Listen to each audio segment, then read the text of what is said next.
श्री शिवाय नमस्तुभ्यम, हर हर महादेव। सावन महीने की शिवरात्रि को प्रत्येक वर्ष गुरुजी पंडित प्रदीप जी मिश्रा के द्वारा पार्थिव शिवलिंग का ऑनलाइन अभिषेक पूजन किया जाता है। इस वर्ष 23 जुलाई को यह पार्थिव शिवलिंग का अभिषेक पूजन किया जाएगा। गुरुजी ने सामग्री की लिस्ट भी भक्तों को दे दी है। पार्थिव शिवलिंग पूजन में जो सबसे ज्यादा जरूरी है वह है पार्थिव शिवलिंग का निर्माण।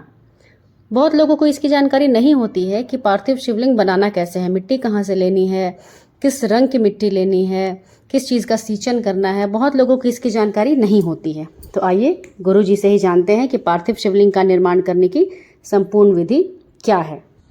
श्री शिवाय नमस्तुभ्यम, हर हर महादेव।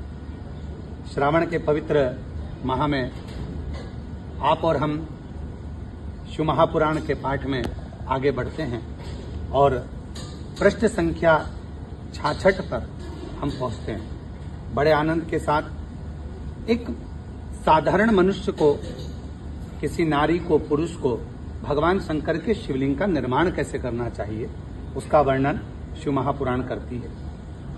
हे ब्राह्मणों, शुद्ध स्थान से निकाली हुई मिट्टी को यत्नपूर्वक लाकर बड़ी सावधानी के साथ शिवलिंग का निर्माण करें।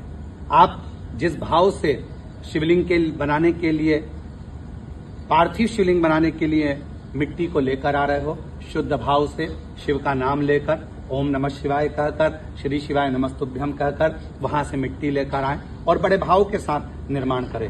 ब्राह्मण के लिए श्वेत, क्षत्रिय के लिए लाल, वैश्य के लिए पीली और शूद्र के लिए काली मिट्टी से शिवलिंग बनाने का विधान है। अथवा जहां जो मिट्टी मिल जाए उसी से शिवलिंग बनाए।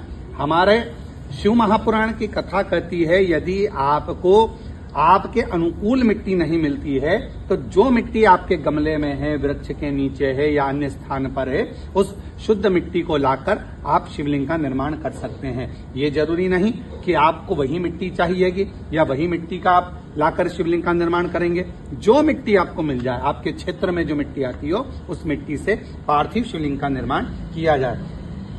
शिवलिंग बनाने के लिए प्रयत्न पूर्वक मिट्टी का संग्रह करके उसे शुभ मृतिकाओं को अत्यंत शुद्ध स्थान में रखें। जो मिट्टी लेकर आए हैं उसको शुद्ध स्थान पर रखें और फिर उसकी शुद्धि करके, अर्थात उसको गंगा जल छींटकर, जो पवित्र नदी का जल हो आपके पास में वो छींटकर, नहीं हो तो अपने पास जो जल रखा हो वही छींटकर जल से मानकर पिंडी बना लें और वेदोक्त मार्ग से धीरे धीरे सुंदर पार्थिव शिवलिंग की रचना करें। अर्थात जैसा हमारे यहाँ हमारे शास्त्रों में पार्थिव शिवलिंग का निर्माण का वर्णन किया गया है, वैसे ही पहले जलाधारी बनाकर फिर उसके ऊपर शिवलिंग का निर्माण बड़े भाव से करें और बड़ा सुंदर शिवलिंग का निर्माण करें। तत्पश्चात भोग और मोक्ष रूपी फल की प्राप्ति के लिए भक्ति पूर्वक उस पूजन को करें। अर्थात पार्थिव लिंग का पूजन, हमारे यहाँ पर ऐसी कोई कामना नहीं जिसको हम पार्थिव लिंग पूजन से प्राप्त नहीं कर सकते। भगवान शिव की आराधना के अनुसार यदि आप पार्थिव का पूजन करते हो, जिस कामना से करते हो, चाहे भोग की कामना हो, मोक्ष की कामना हो, कोई वस्तु की कामना हो, कोई अन्य कामना हो, वो सारी कामनाएं बाबा देवाधिदेव महादेव पूर्ण करता है। श्री शिवाय नमस्तुभ्यम।